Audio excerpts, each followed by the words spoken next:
Ladies and gentlemen, this video is not a spam. What you've read on the title of this video, that's exactly what I'm talking to you about right now. I'm not even going to waste much of your time. Check out these headlines. Read them with me. What do these headlines read? Do not take my words for it. Let's go to USA Today. Headline reads the following words, and I quote, Poland to phase out Sunday shopping by 2020. This is written by the Associated Press. First paragraph reads the following words. Warsaw, Poland. Poland's lawmakers on Friday approved a law that will phase out Sunday shopping by the year 2020, despite criticism that it may eliminate thousands of jobs. Second paragraph. Proposed by trade unions that want shop workers to spend more time with their families. The bill got support from the ruling party that adheres to Catholic values. Catholic values. Listen to the following. I'm putting heavy emphasis on this, ladies and gentlemen.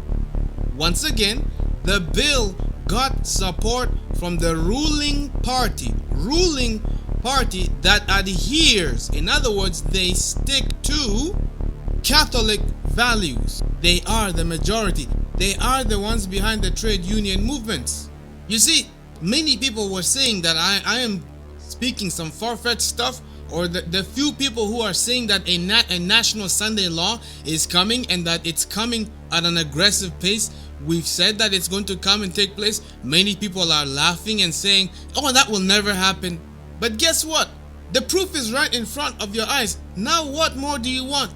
Guaranteed, by 2020, expect a few more nations to be on board with this whole plan. Now, I don't want to get too carried away with my commentary on this subject, so let's continue back by taking you this time to the Bloomberg report. Headline reads the following words, and I quote, Poland's conservative government approves ban on Sunday shopping. The government approves ban on Sunday shopping. Question: what two entities do you see based on this headline which I've just read to you? First, number one, make note, government. That is the first entity. The second half of the entity has to do with Sunday sacredness. Sunday sacredness belongs to who? It belongs to the Roman Catholic Church, which means you've got a government that is intermingling itself and having an affair with the Roman Catholic Church, having an affair with Mystery Babylon, the mother of harlots, that whore that rides the dreadful beast. This government is intermingling itself with the church. You've got a church and state union right now taking place in Poland. This is going to be in full effect by 2020. Now, the first paragraph of this article reads the following words, and I quote, Poland's ruling party approved a law that will gradually impose a ban on Sunday shopping, meeting the demand of its conservative Catholic supporters with a measure that risks undermining economic growth and hitting corporate profits and real estate investors. Second paragraph. The Law and Justice Party, which has vowed to pull the European Union's largest Eastern member out of the bloc's mainstream and return it to its traditional roots, passed a law on Friday to force, once again heavy emphasis, to force retail businesses to close for 2 Sundays a month next year and for all but a few exceptions in 2020. Backed by labor unions and the Catholic Church. Once again, backed by labor unions and the Catholic Church, the bill must now be approved by the upper house of parliament and signed into law by President I can't pronounce that name, so I'm going to just ignore that name and just pretend like I know how to pronounce that name. Ladies and gentlemen, the main point that I want you to understand over here is the following. The Catholic Church is behind these labor unions, and these labor unions, they are the ones who are going to be used to impose national Sunday law upon the people. In fact, they are actually going to use the people. They're going to communicate to their workers, and the workers are going to actually plead for a national day of rest, because why not have a day of family rest? Wouldn't it be good just to have one day of rest, one family day of rest? Make it a law where everybody must cease from their works. And let's not forget, the Pope, he is a pro-climate change pusher, which means what a great idea this would be. For the sake of the climate, for the sake of climate change, what a great idea that would be, what a positive idea that is, and how it would positively impact climate change. And then you're going to have those puppets like Bill Nye and many other people who are pro-climate change pushers as well, and they are going to rally behind this and say, yes, we need to shut down at least all factories for one full day, and it is beneficial for the environment and it is beneficial to families. However, there's one problem. There's a law in world history which dictates that history repeats itself. History always finds a way to repeat. What am I talking about? In 321 AD, as I've shown you before, from the book of world history, in 321, Constantine, the emperor of Rome, the power of the state, he united with the bishop of Rome, and together they were able to come on a common agreement, and they passed a law declaring that all workshops must be closed on Sunday and all magistrates must rest on Sunday, and that law would go national, and all people were now required by the government and by the church to keep Sunday sacred and Sunday as a day of rest. It was made official, which means in 321 AD, National Sunday Law was declared. After that, those who did not comply with National Sunday Law, they were jailed, they were fined, they suffered severe penalties, they were persecuted. That is what happened then. This time, what different is it going to be than then? It's right in front of you, ladies and gentlemen. Through the labor unions, people will be penalized. If they refuse to comply, they will lose their jobs.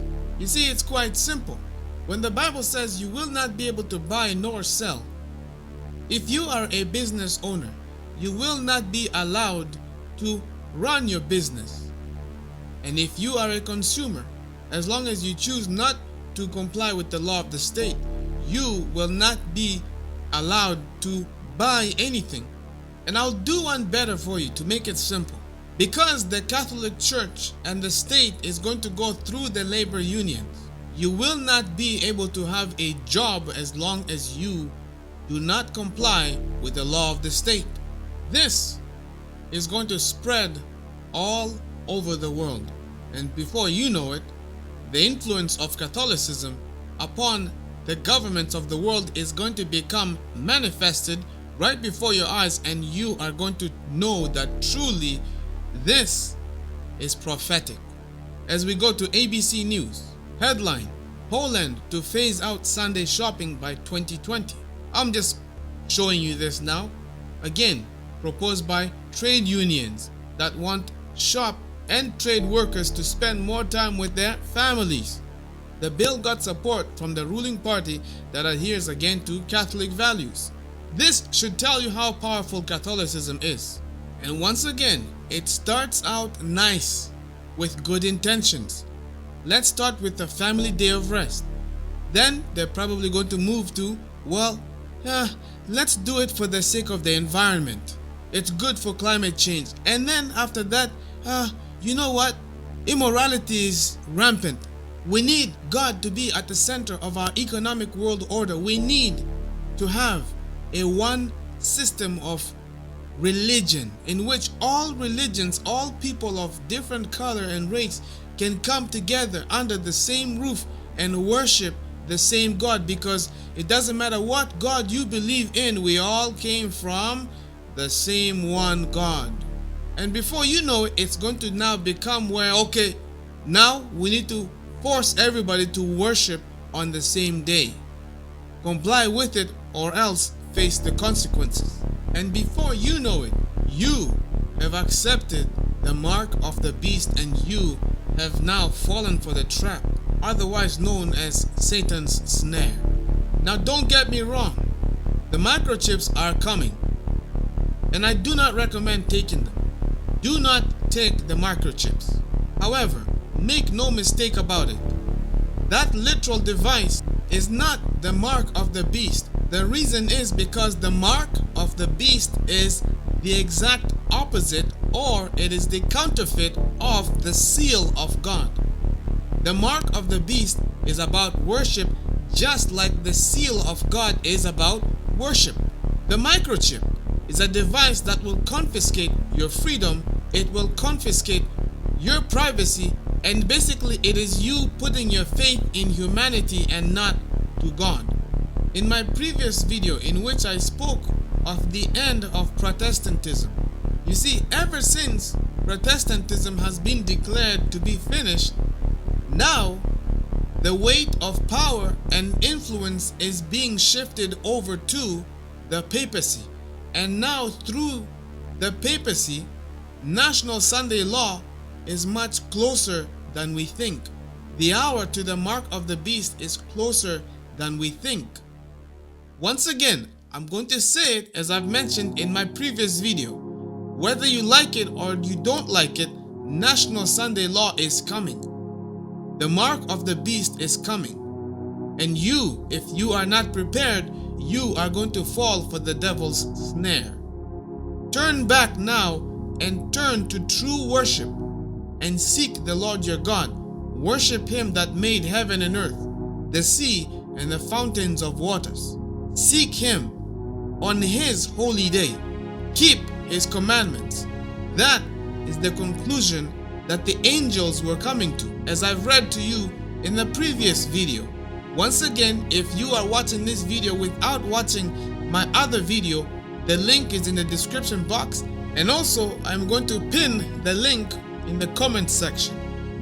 Be sure to watch that video in case you're confused about what I have spoken about, because I'm simply paraphrasing things which I have already spoken of before. For now, ladies and gentlemen, I'm going to clock the video here.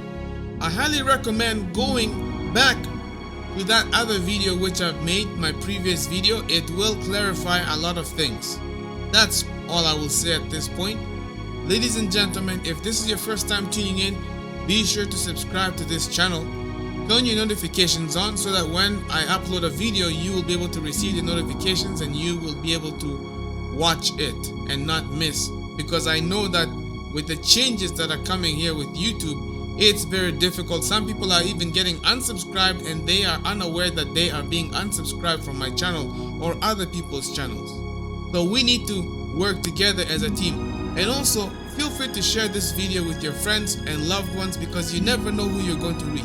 Other than that, ladies and gentlemen, I'm not going to hold you off. Thank you for joining me and for tuning in. You take good care of yourselves. Be safe, and I will see you guys next time.